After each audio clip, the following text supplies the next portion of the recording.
कल हम लोगों ने कैपिटल गेन कैसे कंप्यूट होता है वो सिखाया था, लॉन्ग टर्म शॉर्ट टर्म का क्लासिफिकेशन सिखाया था, ये भी बोला था शॉर्ट टर्म का मतलब है लॉन्ग, बाय द वे ये बोला था लॉन्ग टर्म का कोई डेफिनेशन नहीं होता है सर, शॉर्ट टर्म अगर नहीं है और तभी लॉन्ग टर्म होगा अगर वो कैपिटल एसेट का डेफिनेशन में आता है तो।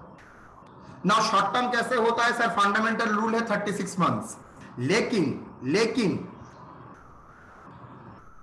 दो कैटेगरी ऑफ एसेट के लिए 36 मंथ एप्लीकेबल नहीं है। क्या क्या?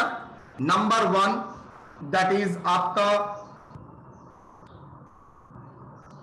Listed shares, listed debenture, listed securities के लिए it is 12 month, unlisted share debenture के लिए and immovable property land building के लिए 24 months.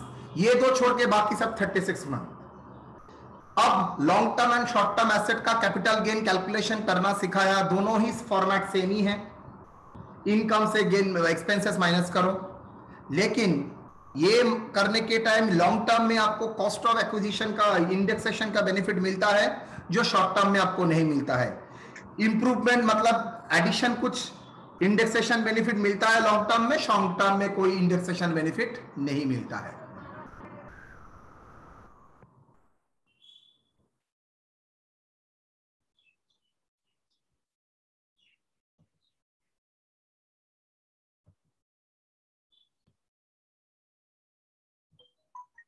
Cost of acquisition of capital asset.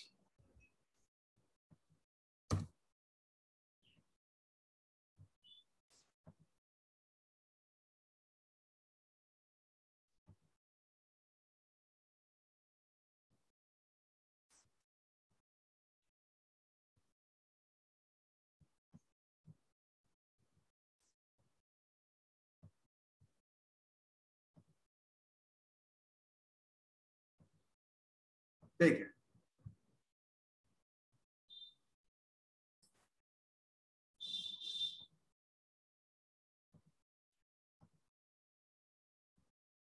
the capital expenditure incurred by the assessee or by the previous owner to be discussed later. अभी previous owner के बारे में मत पूछना। For the acquisition of capital asset, अभी मुझे पता नहीं है previous owner क्या है, मैंने सिर्फ आप लोगों के लिए अभी समझेंगे the capital expenditure incurred by एसेसी खुद। अगर एसेसी खुद कैपिटल एक्सपेंडिचर करता है मतलब एसेट को एक्वायर करने के लिए खर्चा करता है तो उसको कॉस्ट ऑफ एक्विजिशन माना जाएगा।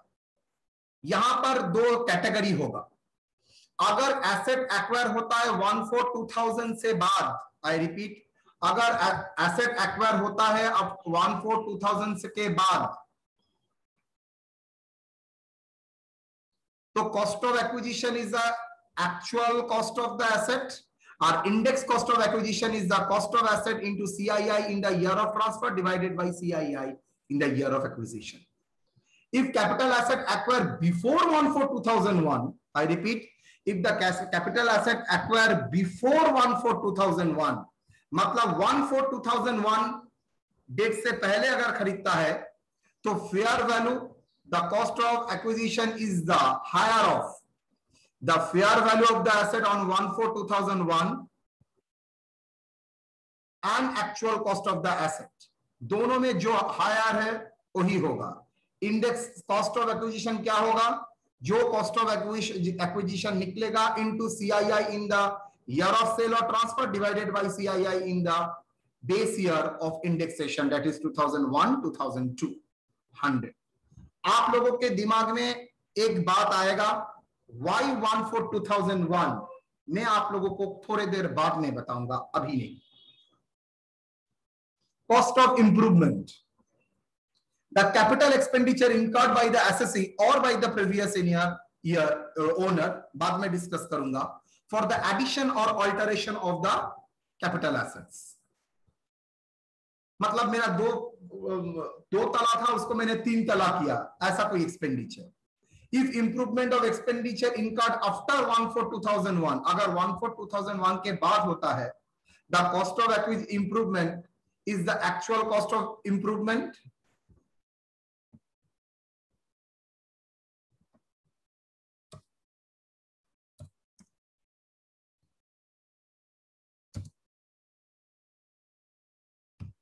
the cost of improvement is the actual cost of improvement index cost of improvement होगा, अगर मुझे इंडेक्स कॉस्ट की जरूरत पड़ेगा तो cost of improvement into CII in the year of sale divided by CII in the year of improvement. If improvement expenditure incurred before 1/4/2001 shall be ignored as we have taken the fair market value of 1/4/2001. मतलब मेरा asset मैं खरीदा हूं 1998 में. 1998 में 2 floor था, 1919 में मैंने 3rd फ्लोर किया. बोलो तो जब मार्केट वैल्यू 1/4/2001 का मैं कैलकुलेट करूंगा, क्या 2 फ्लोर का बने, 2 फ्लोर का मार्केट वैल्यू दिखाएगा ना, 3 फ्लोर का मार्केट वैल्यू दिखाएगा? 3 दिखेगा. 3 दिखाएगा. रीजन इज दैट 1998 में अपने बिल्डिंग 2 फ्लोर से 2 स्टोरेज बिल्डिंग खरीदा. एक साल बाद आपने 1999 में और एक फ्लोर बनाया. मान लीजिए 2000 में भी और एक फ्लोर बनाया.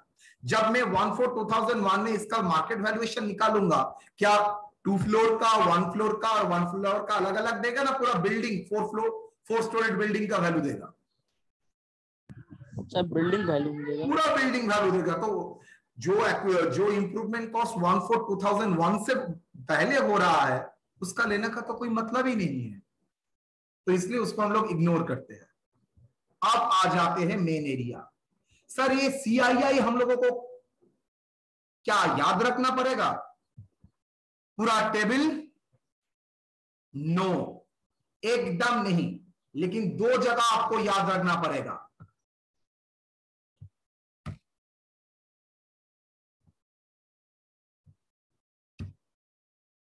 बाकी कहीं पर आपको याद नहीं रखना पड़ेगा. क्या क्या बोला? 2001 and 2 that is base year, वो नहीं देता है कभी कभी. वो 100 मतलब आपका इंडेक्सेशन का स्टार्ट ही हुआ था 2001 से, तो नेचुरली उससे पहले वाला वैल्यू का इंडेक्सेशन कैसे करूंगा? दैट्स व्हाई ऑल सबको फेयर वैल्यू 1/4/2001 से ही लेके रख दिया. Repeat, I am repeating.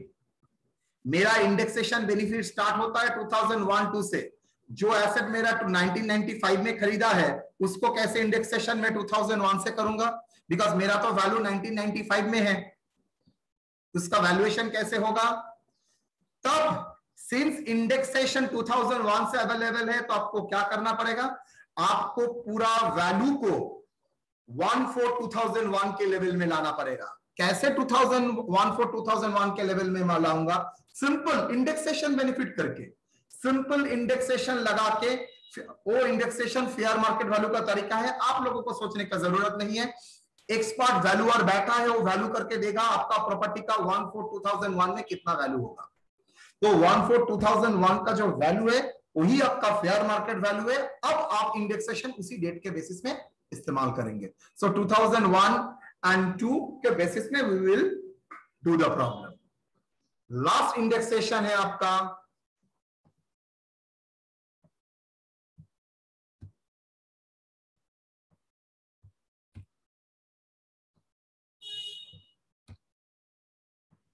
देखिए,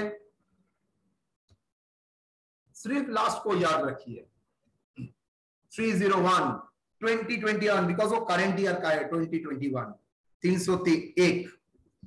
बाकी सब आपको नहीं देखना है, बाकी ऑलवेज आपको दे देगा.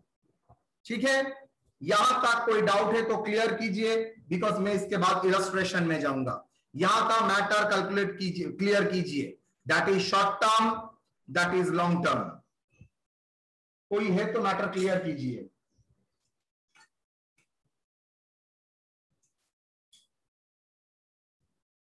कहीं पर आपको लग रहा है सर एक बार रिपीट कीजिए तो बोलिए. सर वो एक्विजिशन जो 1/4/21 से है वहां से बता दीजिए. अच्छा, आपका एसेट का एक्विजिशन 1/4/2001 से भी पहले हो सकता है. 1/4/2001 आई थिंक अभी आप लोगों को क्लियर हो गया होगा 1/4/2001 को क्यों पकड़ रहा है बार बार. बिकॉज आपका इंडेक्सेशन का जो टेबल वो शुरू ही होता है 1/4/2001 से. तो इससे पहले वाला जो एसेट्स है उसको 1/4/2001 के बेसिस में लाएंगे. फाइन. अब मैं क्या करूंगा, तो दो प्रकार का, दो पीरियड का एक्विजिशन हो सकता है। एक हो सकता है 1/4/2001 से पहले, मतलब इंडेक्सेशन टेबल शुरू होने से पहले, और एक एक्विजिशन हो सकता है इंडेक्सेशन टेबल शुरू होने के बाद। अगर इंडेक्सेशन शुरू होने के बाद में अगर एसेट एक्वायर होता है, नो प्रॉब्लम, वही आपका कॉस्ट है, आराम से CII in the year of transfer divided by CII, मतलब cost of inflation index year of base year पकड़ के आप कर लेंगे, मतलब इन द ईयर ऑफ एक्विजिशन पकड़ के कर लेंगे। लेकिन अगर CII आपका एक्विजिशन प्रीवियस ईयर में हो, प्रीवियस ईयर मतलब प्रीवियस पीरियड का मतलब अगर 1/4/2001 से पहले हो, देन हम लोगों को दो वैल्यू के साथ कंपेयर करना पड़ेगा। जिस डेट में परचेस किए थे उसका वैल्यू, और 1/4/2001 मतलब जिस दिन में टेबल शुरू हुआ था उस दिन में मार्केट वैल्यू। दोनों में जो हायर होगा वही बेटर, बिकॉज ज्यादा डिडक्शन मिलेगा, टैक्स कम होगा, तो जो हायर है वो एसएससी ले लेगा as a cost of acquisition. Now cost of acquisition निकालने के बाद उसके बाद में क्या करूंगा, हम लोग उसके बाद सर इंडेक्सेशन स्टार्ट करेंगे। बोलिए, एनी डाउट?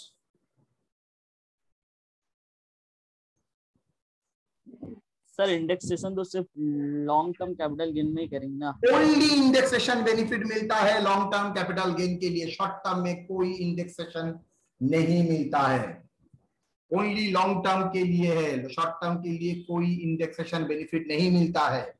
इसका रीजन भी मैंने कल का लास्ट क्लास में लास्ट पॉइंट में बताया था। लॉन्ग टर्म का टैक्स रेट होता है 20% और शॉर्ट टर्म का टैक्स रेट होता है नॉर्मल टैक्स रेट, मतलब अप टू 2,50,000 नील, 2,50,000 से 5 लाख 5%, 5 लाख से 10 lakh 10%, 20%, 10 lakh above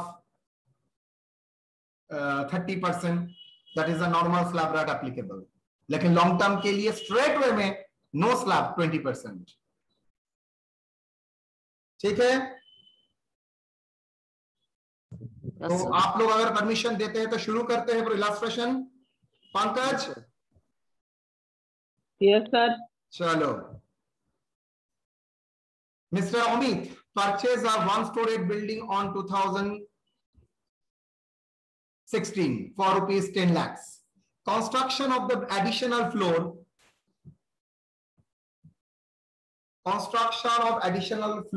was taken place for ₹5 lakh on 1/1/2019. Okay, the building was sold on 1/1/2021 for ₹25 lakh. Brokerage pays 2% on the sales proceed. Compute the capital gain. आपको क्या क्या CII लगेगा? CII 15/16 254, 18/19 280 and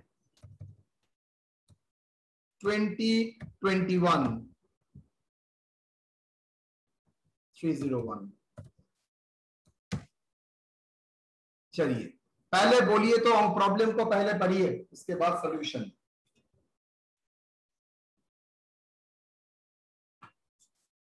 बोलो।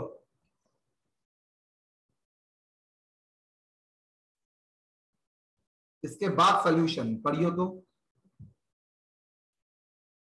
अमित ने 1/1/2016 में building खरीदा था, एक माला का बिल्डिंग था। 19 में उसने एक एडिशनल फ्लोर बनाया है 5 लाख रुपया खर्चा करके। बिल्डिंग खरीदा था 10 लाख, उसके बाद 5 लाख रुपया लगा के बिल्डिंग को बढ़ाया है। 21 में 25 लाख रुपए में बिल्डिंग बेच रहा है, उसने ब्रोकरेज पे किया है 2%। बोलिए तो कैपिटल गेन कितना होगा?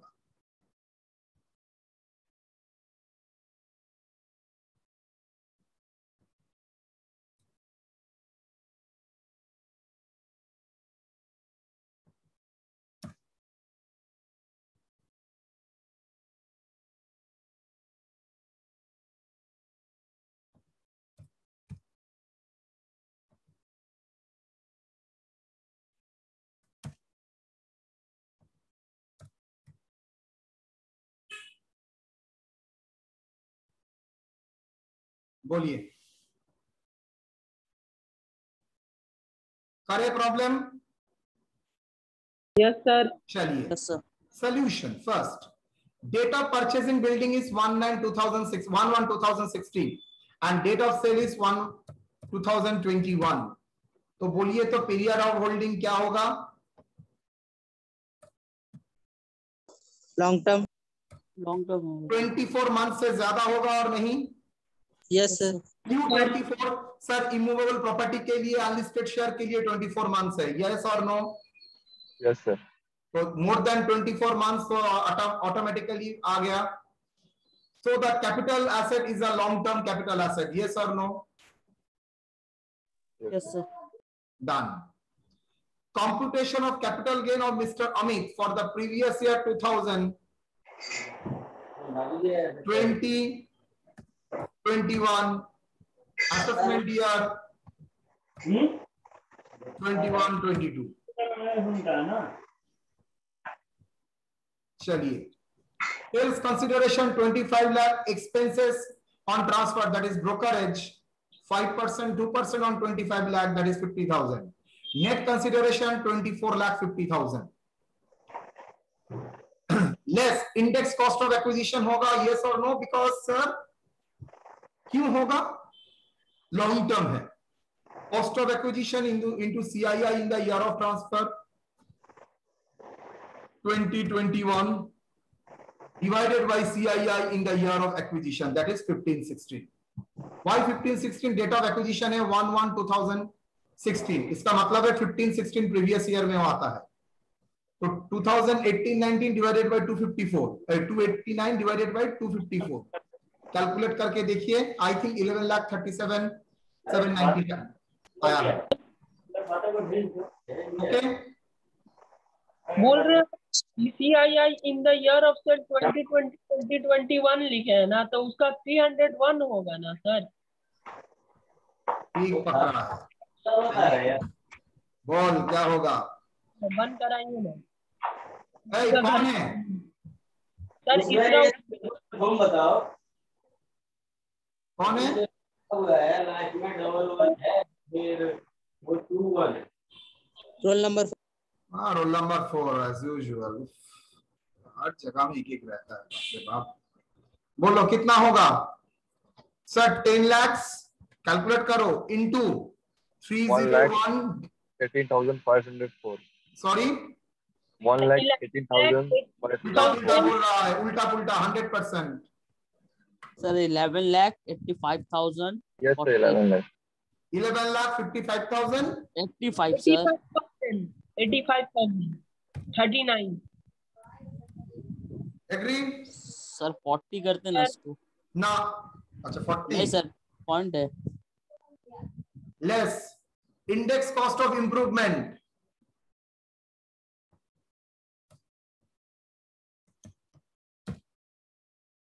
कौन सा ईयर में इंप्रूवमेंट हुआ था? 1719 मतलब 1920 में. यस और no?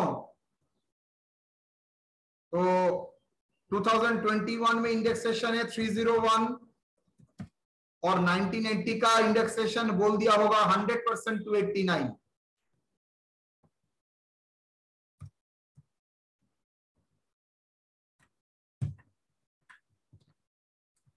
$5 lakh into 301 divided by 289. 5,20,761. 5,20,000 761 sir. उसका 39 होगा सर. 039 ऊपर वाला 39 होगा. अच्छा बोलो क्या होगा?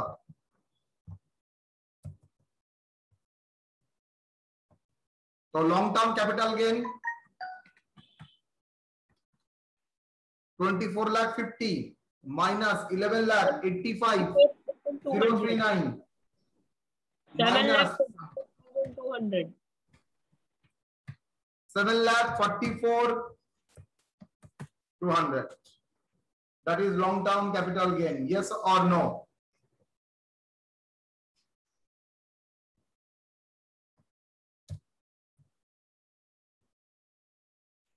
Agree?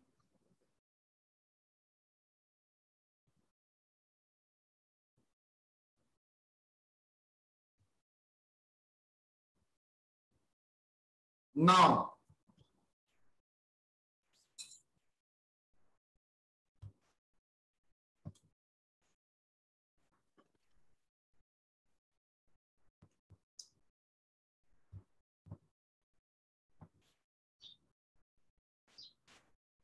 Is it visible? Yes, sir.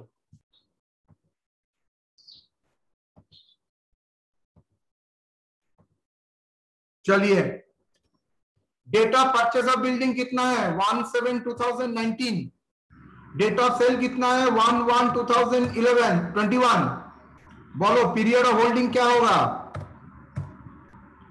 Is it more than 24 month ना less than 24 months? Short term. Short term, because it 24 months के से लेस है। So the capital asset is a short term capital asset. Computation क्या होगा sir? वहाँ 1717 हो गया sir. Hold कहां बेटा? Therefore period of holding holding में sales consideration 25 lakh, expenses 50, 24 lakh 50। देखो कॉस्ट ऑफ एक्विजिशन मैंने लिखा है, index cost of acquisition. No sir, वो तो लॉन्ग टर्म नहीं है एकदम। Let's cost of development 5 lakh. Short term capital gain कितना आया 9,50,000। यस और नो? Yes sir. चलिए, यहां तक कोई डाउट फर्स्ट प्रॉब्लम में? No sir. चलिए, सबको पूछ रहा हूं, विष्णुप्रिया, फातिमा जोड़ा, कौन कौन? सर सवाल दिखाइए ना सर। सॉरी सर सवाल सर। लक्ष्मण शर्मा कौन है? सर मेरे कौन? सर गुंजा। ओ अच्छा ठीक, बोलो। सवाल दिखाइए ना सर एक बार। सवाल फिर से दिखाइए सर। चलो सवाल दिखाया।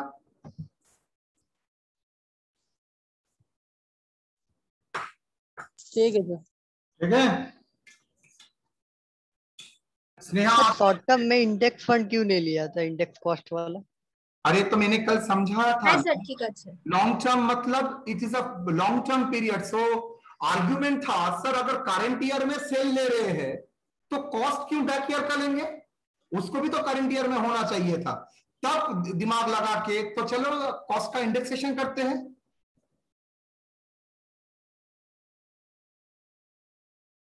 ठीक है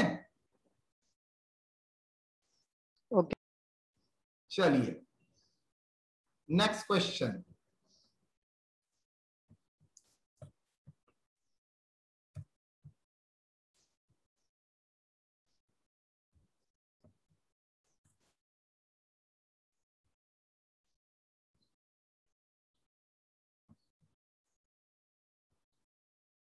चलो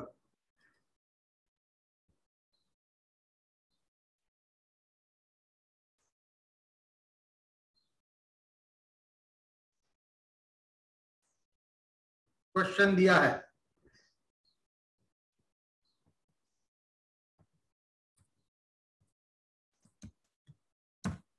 do it.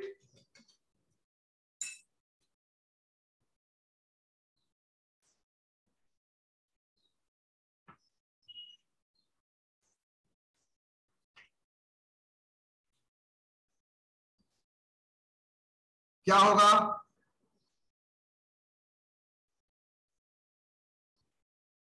Mr. Ali Khan purchased, my student, Mr. Ali Khan purchased a one-story residential building on 1/1/1995 for rupees 6 lakh. He has constructed second floor on 1/1/1999 for rupees 4 lakh. 1995 में बिल्डिंग खरीदा था एक मोहल्ला का, उसके बाद कंस्ट्रक्शन किया second floor का 1/1/1999. He constructed third floor on 1/1/2009 for rupees 8 lakh.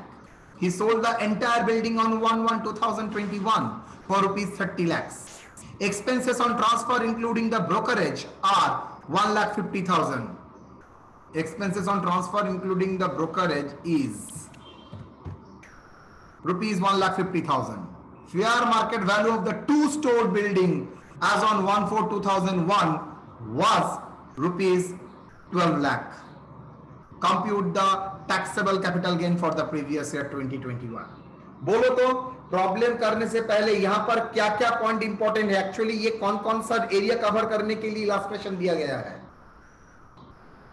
कौन कौन सा एरिया कवर करने के लिए इलस्ट्रेशन दिया गया है? सर 2001 से पहले का है। गुड सर, ये 14/2001 मतलब इंडेक्सेशन टेबल शुरू होने से पहले का फिगर का कंस्ट्रक्शन है।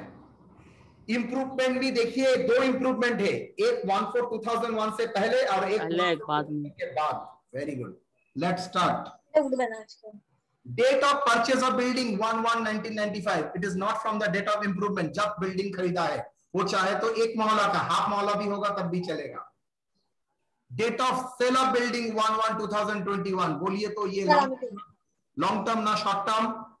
सर और कुछ देखने का जरूरत नहीं है, बहुत लॉन्ग है। लॉन्ग टर्म मतलब इंडेक्सेशन बेनिफिट मिलेगा, यस और no? So the capital asset is a long-term capital asset. Building originally was purchased before 1/4/2001. I repeat, building originally was purchased before 1/4/2001. Therefore, the cost of acquisition (COA) of the building क्या होगा? Higher of the two. क्या higher of the two? जिस price में खरीदा है और जिस date में इंडेक्सेशन का बेनिफिट शुरू हुआ है, टेबल शुरू हुआ है, उस दिन में फेयर मार्केट वैल्यू कितना था। तो इंडेक्सेशन शुरू हुआ था 1/4/2001, तो उस डेट में फेयर वैल्यू था तब कितना? प्रोबेबली 1 स्टोरेज तो नहीं था, तब तो 2 स्टोरेज बन चुका था। यस सर, 95 में खरीदा था, 99 में और एक फ्लोर बनाया था अली ने। तो 1999 में जो बनाने के बाद तो 2 स्टोरेज बिल्डिंग हो गया।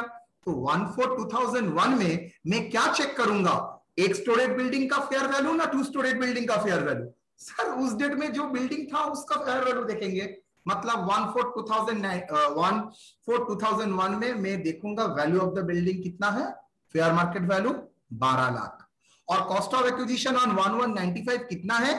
6 lakh. So whichever is higher, 12 lakh. तो will consider the 12 lakh. Therefore, fair value of the building, बोलो सर, फेयर वैल्यू ले रहे सर 2 फ्लोर का और कॉस्ट ले रहे 1 फ्लोर का, क्यों? ना, ये तो बोल दिया था ना, जिस डेट में कॉस्ट ऑफ एक्विजिशन था उस डेट में कॉस्ट ऑफ एक्विजिशन देखो।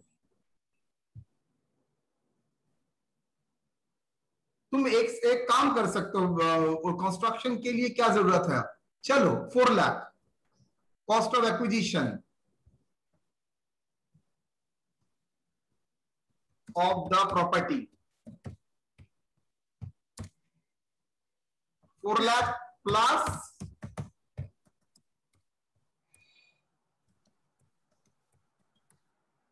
ठीक है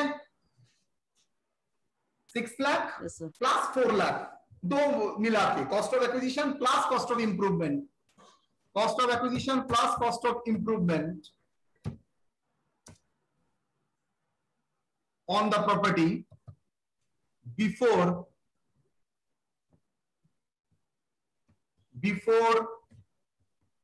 1/4/2002।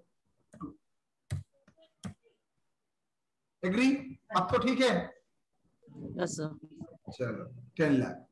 Therefore, the fair value of the building is taken as 12 lakh. Done? See, improvement expenditure incurred before 1/4/2001 and after 1/4/2001. Improvement expenditure for construction of the first floor incurred before 10/4/2001 shall be ignored and we have taken the fair value. जैसे ही fair value में लेता हूं उसके भीतर वो भी चला आता है of 2-story building. However, improvement expenditure incurred on 1/1/2009 which is after 1/4/2001 shall be considered for deduction. Clear or not? देखो सी पॉइंट, 1/4/2001 से जो पहले था उसको इग्नोर करो since I am taking the fair value, लेकिन 1/4/2001 के बाद जो हुआ है उसको हम लोगों को कंसीडर करना पड़ेगा फॉर डिडक्शन पर्पस, और सिंस लॉन्ग टर्म है तो हम लोगों को इंडेक्सेशन बेनिफिट मिलेगा। Previous year 2020-21, assessment year 21-22, sale consideration 30 lakhs, less expenses on transfer, brokerage 1,50,000, net consideration 28,50,000, less index cost of acquisition. क्या होगा? कॉस्ट ऑफ एक्विजिशन, हम लोगों ने क्या कॉस्ट ऑफ एक्विजिशन लिया है? Fair market value 142,001।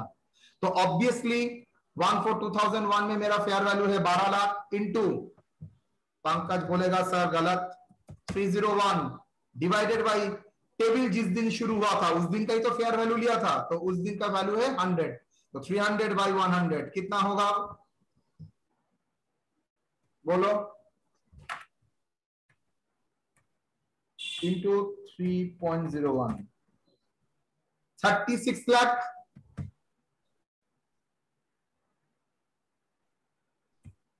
$12,000। Yes or no? Yes sir. Less index cost of improvement. देखो दो कैटेगरी है, improvement incurred before 1/4/2001 ignore, improvement incurred after 1/4/2001 वो कंसिडर करेंगे COI cost of improvement into CII in the year of sale, that is 2020-21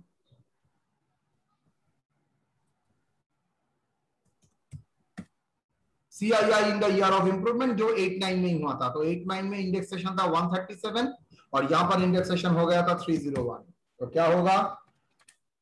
into 301 divided by 137, how much?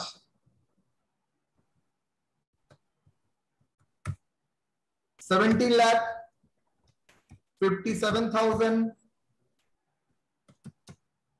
Agree?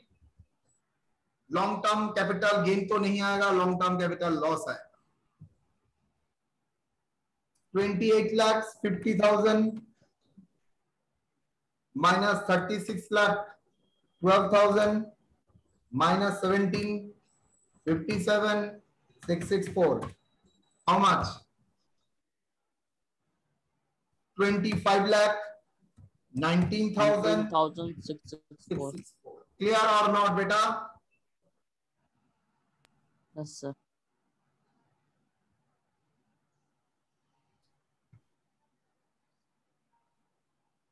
कोई doubt यहां तक? कोई doubt? मैंने इंडेक्सेशन समझाया है, एक्विजिशन बिफोर आफ्टर समझाया है, शॉर्ट टर्म लॉन्ग टर्म समझाया है। कोई डाउट है तो बोलिए। Any doubt? अगर नहीं है मैं आप लोगों को एकदम फर्स्ट क्लास में लेके जाता हूं। Profit basis of charge, profit और gain arising on transfer of capital asset taxable under the head of capital gain in the year of transfer। क्या लिखा है? Subject to exemption 54, 54A, 54EC। मैंने profit and gain calculation करना सिखाया, short term long term सिखाया, capital asset सिखाया। मैंने exemption के बारे में अभी तक कुछ नहीं बताया, बिकॉज कल से पहले मैंने पढ़ा ही नहीं था रात में। कल रात में कुछ पढ़ा था जो आज समझाऊंगा।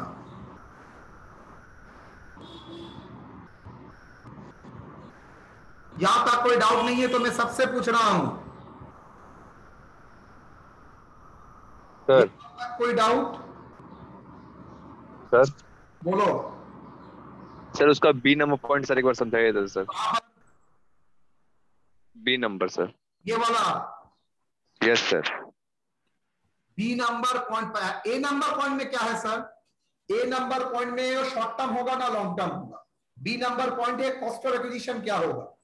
सर मैंने आपने बोला था अगर 1/4/2001 से पहले इंडेक्सेशन जिस तारीख से टेबल शुरू हुआ है उससे पहले अगर एक्वायर करते हो तो सर आपको ये कॉस्ट ऑफ एक्विजिशन और फेयर मार्केट वैल्यू के साथ कंपेयर करके जो हायर है उसको लेना पड़ेगा।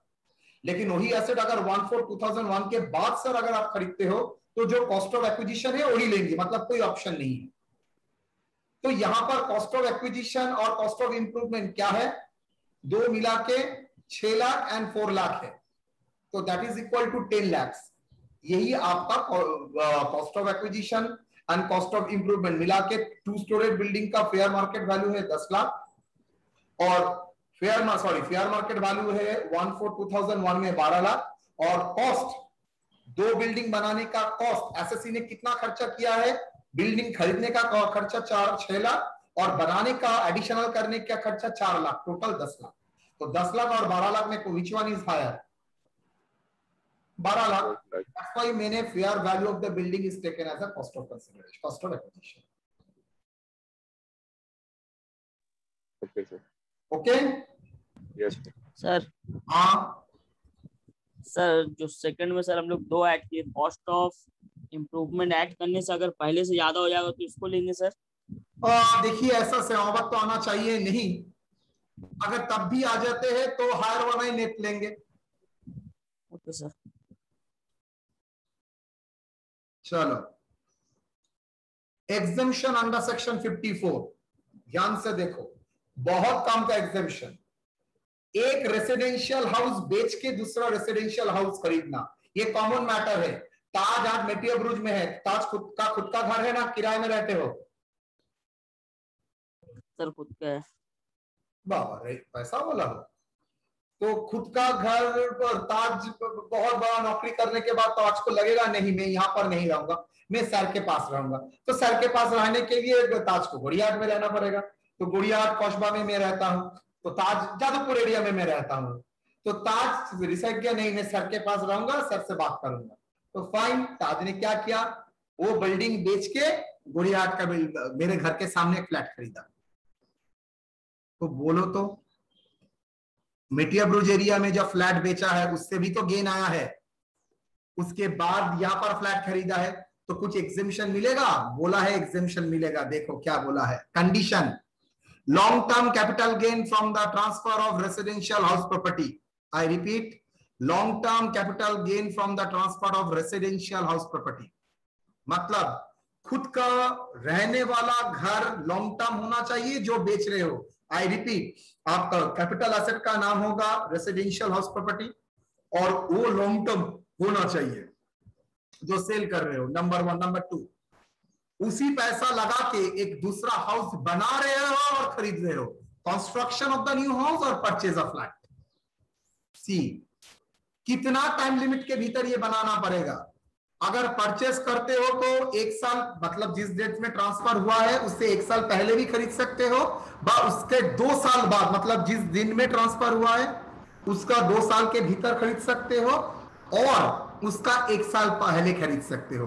वो माना जाएगा आपने बिल्डिंग बेच के ही बिल्डिंग खरीदा है। आई रिपीट, नॉर्मली बिल्डिंग बेच के खरीदने का कॉमन मतलब होता है आज बिल्डिंग बेचूंगा कल बिल्डिंग खरीदूंगा, लेकिन फ्लैट परचेस के लिए बोल रहा है मैं मान के चलूंगा, एज्यूम करूंगा आप 1 साल पहले भी अगर फ्लैट खरीदे हैं तो मैं मान के चलूंगा वो बिल्डिंग बेच के ही आपने ये फ्लैट खरीदा है। सो रेसिडेंशियल हाउस परचेस के लिए टाइम लिमिट क्या दिया है? 2 साल सामने, मतलब विद इन 2 इयर्स के भीतर खरीदो और 1 साल पहले खरीदो माना जाएगा। और कंस्ट्रक्शन के लिए 3 साल टाइम दिया है, मतलब आप 3 साल के भीतर अगर कंस्ट्रक्शन कंप्लीट कर लेते हो तो भी आपको डिडक्शन मिलेगा। अगर आप कंस्ट्रक्ट नहीं करना चाहते हो, फ्लैट परचेस करना चाहते हो, 2 साल के भीतर परचेस करते हो, तब भी आपको क्या मिलेगा? डिडक्शन मिलेगा। अमाउंट ऑफ एग्जेम्पशन क्या होगा? Lowest one, amount of long term capital gain और amount utilise for the purchase of construction और construction.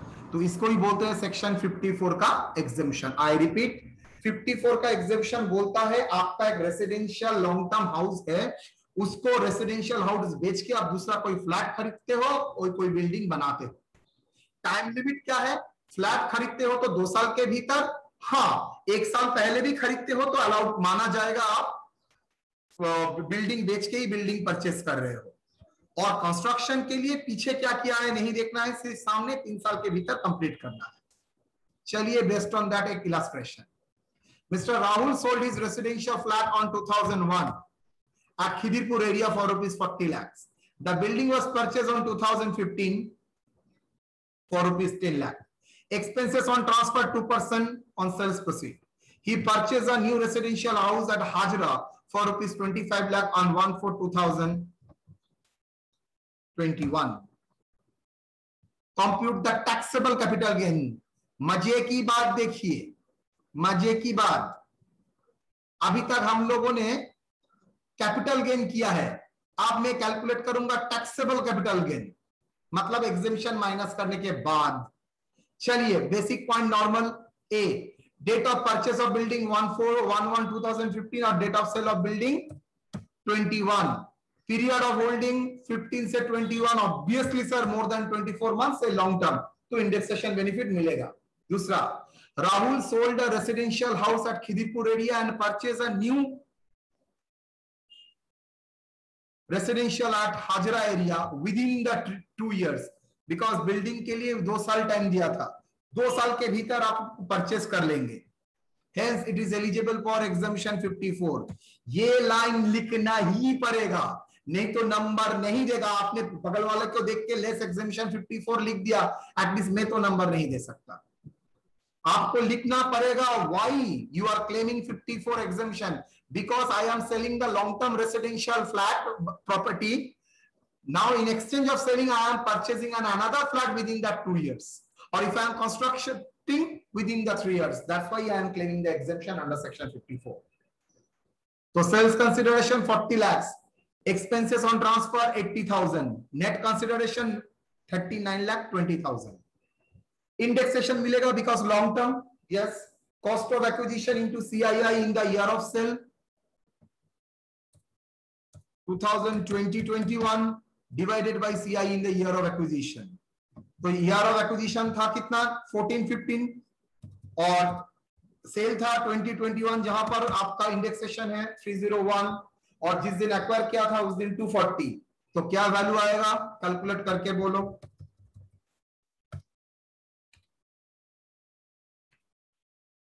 into 12,54,167.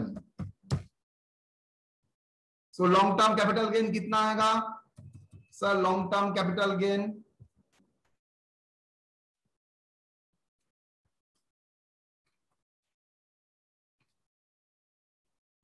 26,65,833. Okay, less exemption under section 54, lowest one. PA, long term capital gain how much? Long term capital gain how much? 26,65,833. Amount कितना investment किया है building खरीदने के लिए? 25 लाख। 25 लाख। तो विच one is the lowest? 25 lakh. तो minus करो 25 लाख, क्या आ जाएगा? 1 lakh 65,833। Sorry 1,65,833। That is taxable long term capital gain. Clear और नॉट? तो मैंने एक एग्जेम्पशन रात में पढ़ा था, वही एक एग्जेम्पशन मैंने आप लोगों को अभी कराया। Clear sir? सर एक चीज नहीं समझ में आया सर। हाँ सर हम बेचे सर 1920 में। आ जाओ क्वेश्चन में। कब बेचे हो? 1121 में। और सर खरीदे हैं हम सर 2 साल के। हाँ बोल सर हम जैसे खरीदने का सर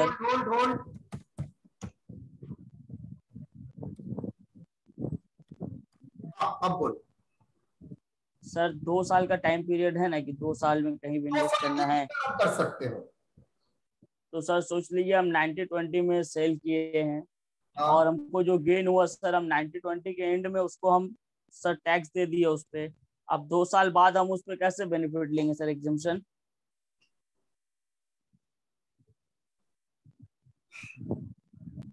ठीक सवाल किया है। देखिए एसएससी को 2 साल का दिया है, आप बोलेंगे सर 2 साल के बाद जो होगा दिखा जाएगा, अभी तो मुझे एग्जेम्पशन लेना है और मैं अभी फ्लैट खरीदूंगा भी नहीं, बिकॉज मेरे पास 2 साल टाइम है, मैं 2 साल के बाद खरीदूंगा। तो एक होता है कैपिटल गेन डिपॉजिट स्कीम। क्या बोले word? Capital gain deposit scheme. वो उस स्कीम में आप शेड्यूल बैंक में होता है, बैंक में अकाउंट में होता है, उस अकाउंट में आप पैसा जमा कर देंगे 25 लाख। बोलेंगे जितना पैसा मैंने जमा किया है, एज्यूम करेंगे वही पैसा मैं बिल्डिंग करने के लिए इस्तेमाल करूंगा, तो माना जाएगा 2 साल तक आपने वो बिल्डिंग पर्पस के लिए इस्तेमाल किया है। सर मान लीजिए 2 साल के बाद मैंने नहीं किया, मेरा ही पैसा है, शेड्यूल बैंक अकाउंट मेरा ही है, मैं ही सिग्नेटरीज हूं, मैं पैसा उठा लिया, खा ले रहा, क्या होगा जानते हो? वो जो 25 लाख का एग्जेम्पशन तुमने क्लेम किया था 2020-21 में, जो एग्जेम्पशन क्लेम किया था 25 लाख का सेक्शन 54 में, 23-24 जब पैसा तुम उठा लिए 23-24 में पूरा 25 लाख के ऊपर टैक्स देना पड़ेगा, पूरा 25 लाख के ऊपर।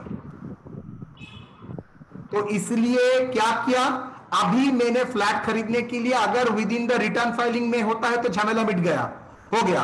अगर रिटर्न फाइल में मैंने पैसा खर्चा नहीं किया, मतलब कंस्ट्रक्शन वट एवर में भी नहीं हुआ, मैं कैपिटल गेन डिपॉजिट स्कीम में जमा करूंगा, मान के चलूंगा डीम टू बी मैंने कंस्ट्रक्शन के लिए इस्तेमाल किया, मैंने बिल्डिंग परचेस के लिए ही इस्तेमाल किया।